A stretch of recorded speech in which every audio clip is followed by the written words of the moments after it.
Hello student, स्वागत है आप सभी का हमारे इस नए वीडियो में। इस नए वीडियो में हम देखने वाले हैं प्रीपोजिशन के ही कुछ अलग अलग प्रयोग विधि को हम देखने वाले हैं। ये प्रीपोजिशन का क्लास फोर्थ है, मतलब चौथा क्लास है ये। इसके पहले वाले क्लास में हमने देखा था कि प्रीपोजिशन का जब प्रयोग होता है तो अलग अलग तरीके से कैसे होता है।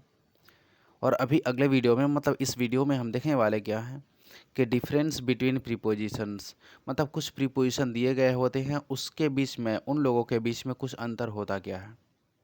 जैसे देखिए 6 नंबर हम देख रहे हैं कि एट और इन का, जैसे एट और इन दोनों का अर्थ होता है मे के अर्थ में। अगर इसका सिंपल मीनिंग लिया जाए तो एट और इन दोनों का मतलब होता है, सिंपल मीनिंग मे के अर्थ में होता है, लेकिन दोनों में बड़ा अंतर है। देखिए ए नंबर अंतर, माने पहले अंतर के बारे में समझते हैं। जैसे दिया है कि अगर कभी गांव, कस्बा, मोहल्ला और शहर का जिक्र अगर हुआ हो तो उसके बाद में हम ऐट का प्रयोग कर देंगे। सॉरी, बाद नहीं, पहले।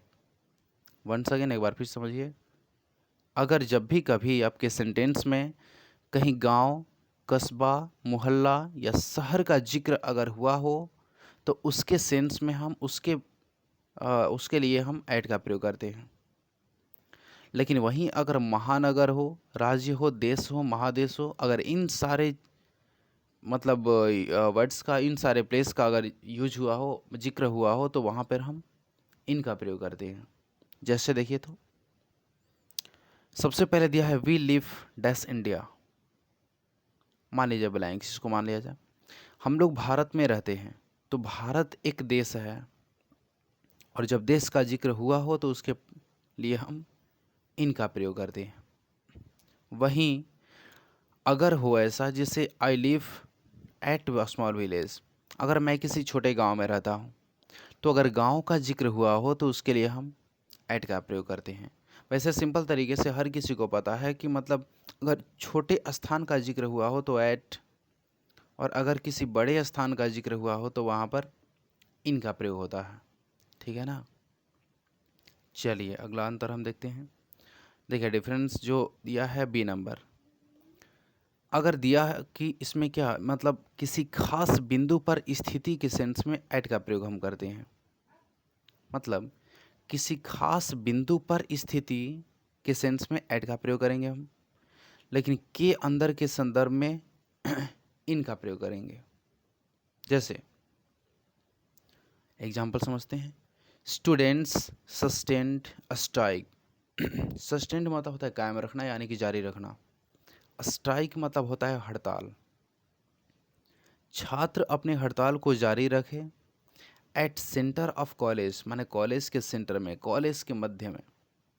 जैसे अगर कभी भी किसी भी प्लेस के सेंटर की बात होगी, अगर केंद्र बिंदु की बात होगी, खास बिंदु की बात होगी, तो वहाँ पर हम एट का प्रयोग करते हैं। तो यहाँ पर एट सही है। लेकिन वहीं अगर के अंदर के अर्थ में हुआ हो, जैसे स्टूडेंट्स वेयर रीडिंग, छात्र पढ़ रहे थे इन द लाइब्रेरी, मतलब लाइब्रेरी में, लाइब्रेरी के अंदर के सेंस में बात हुआ है। जब अंदर के सेंस में बात होगा तो वहाँ पर हम इनका प्रयोग करते हैं। ठीक है। वैसे देखिए जनरली होता क्या है ना कि प्रीपोजिशन को हम पढ़ते कैसे हैं, पहले हम एट का प्रयोग लेंगे कि एट का प्रयोग कितने तरीके से किया जाता है, उसको टोटल हम देखते हैं। इसके बाद में इन के टोटल प्रयोग को हम देखते हैं। उससे कहीं बेहतर होता है कि आप ये समझें कि एट को डिफरेंटली, मतलब ये जब प्लेस का जिक्र करेगा तो इन दोनों में अंतर क्या होता है, जब ये डायरेक्शन का यूज़ करेगा तो दोनों में अंतर क्या है। हालांकि दोनों में अंतर करते हुए आपको आगे लीड किया जा रहा है, तो उसको समझिए आप। चलिए नेक्स्ट प्रीपोजिशन आपका क्या है, अगला है 7 नंबर दिया है before in front of. Before और इन फ्रंट ऑफ, मतलब बिफोर मतलब होता है के सामने, इन फ्रंट ऑफ का मतलब ही होता है के सामने, लेकिन दोनों में बड़ा अंतर है। देखिए सबसे पहला अंतर दिया है कि किसी व्यक्ति के सामने की बात होगी तो बिफोर, और किसी स्थान के सामने की बात होगी तो इन फ्रंट ऑफ। मतलब एग्जाम्पल देखिए, the criminal was standing before the जज, मतलब क्रिमिनल खड़ा था जज के सामने। मतलब जज कोई व्यक्ति है, माने जज के सामने, जज के सामने खड़ा है। तो जब किसी व्यक्ति के सामने की बात होगी तो बिफोर का प्रयोग हम करते हैं, बिफोर द जज। लेकिन अगर किसी स्थान के सामने की बात होगी तो इन फ्रंट ऑफ, माने देयर इज़ अ स्कूल, एक स्कूल है, एक विद्यालय है, in front of my house, मेरे घर के जस्ट सामने, मेरे घर के सामने एक स्कूल है। तो जब किसी स्थान के सामने की बात होगी तो इन फ्रंट ऑफ का प्रयोग करते हैं, ठीक है ना।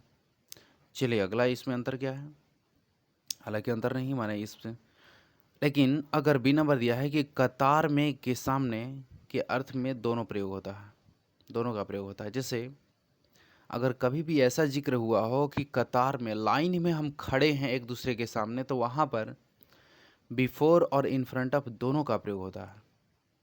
जैसे दिया है कि सी वॉज स्टैंडिंग, वह खड़ी थी, इन द क्यू, क्यू माने होता है कतार, जो होता है ना लाइन में लगना। तो she was standing in the queue, वह कतार में खड़ी थी, बिफोर मी, मेरे सामने, या इन फ्रंट ऑफ मी, मेरे सामने। बिफोर और इन फ्रंट ऑफ दोनों का प्रयोग हो सकता है जब कतार की बात होगी तो, ठीक है ना। चलिए नेक्स्ट, अगला देखते हैं प्रीपोजिशन। दिया है बिसाइड और बिहाइंड, इन दोनों का डिफरेंट मीनिंग होता है। बिसाइड का मतलब होता है के बगल में, और बिहाइंड का मतलब होता है के पीछे। दोनों में अंतर है, बड़ा मतलब स्लाइटली डिफरेंस है, बहुत काफ़ी कम अंतर है। अंतर तो है, लेकिन बहुत काफ़ी लोग समझ नहीं पाते हैं कि दोनों में अंतर क्या है। माने सेंटेंस में अगर दोनों का यूज़ कीजिएगा तो दोनों आपको बेटर दिखेगा, लेकिन अर्थ बदल देगा। बिसाइड मतलब होता है के बगल में, बिहाइंड मतलब के पीछे। जैसे के बगल में या के बाद के अर्थ में बिसाइड, के पीछे के अर्थ में बिहाइंड। जैसे सी केम, वह आई एंड सेट, वह आई और बैठ गई, बिसाइड में, मेरे बगल में या मेरे बाद में। यहाँ पर अगर हम यूज़ कर देते बिहाइंड का, she came and sat behind me, तो वह आई और मेरे पीछे बैठ गई। सेंटेंस में आपको इनकरेक्ट नहीं हुआ, सेंटेंस आपका सही है, करेक्ट है, लेकिन अर्थ आपका बदल जाता है। अगर मान लीजिए आपके पास में, आपके बगल में कोई बैठा हो और आपने अगर यूज़ कर दिया कि मेरे बिहाइंड में बैठा हो, तो ये तो गलत हो जाएगा, सेंटेंस आपका गलत हो जाएगा। तो अंतर है सिर्फ सेंस का। अगला दिया है द चाइल्ड हिड, माने हाइड मतलब छुप जाना, उसका दूसरा फॉर्म है हिड। बच्चा छुप गया बिहाइंड मी, मतलब मेरे पीछे।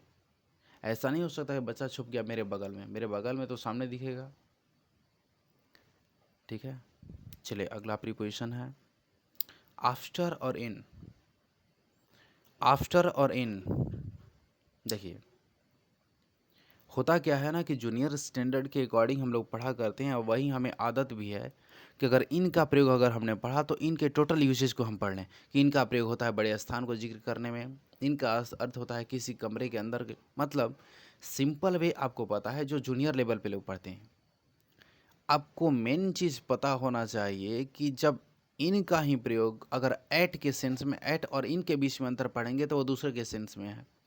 आफ्टर के साथ में इनका प्रयोग करेंगे तो इसका कुछ डिफरेंट यूजेज है, तो वैसे आपको समझने की ज़रूरत है। देखिए महीना ख़त्म होने तक, माने कोई भी समय अगर दिया हो, किसी समय के ख़त्म होने तक के अर्थ में इनका प्रयोग होता है, लेकिन महीना ख़त्म होने के बाद के सेंस में आफ्टर का प्रयोग होता है। मतलब कहने का मतलब क्या है, अगर कोई भी समय का जिक्र हुआ हो आपके सेंटेंस में, और अगर उस समय तक के सेंस में हो तो इनका प्रयोग, और उस समय, निश्चित समय के बाद के अर्थ में हो तो आफ्टर का प्रयोग होता है, ठीक है ना।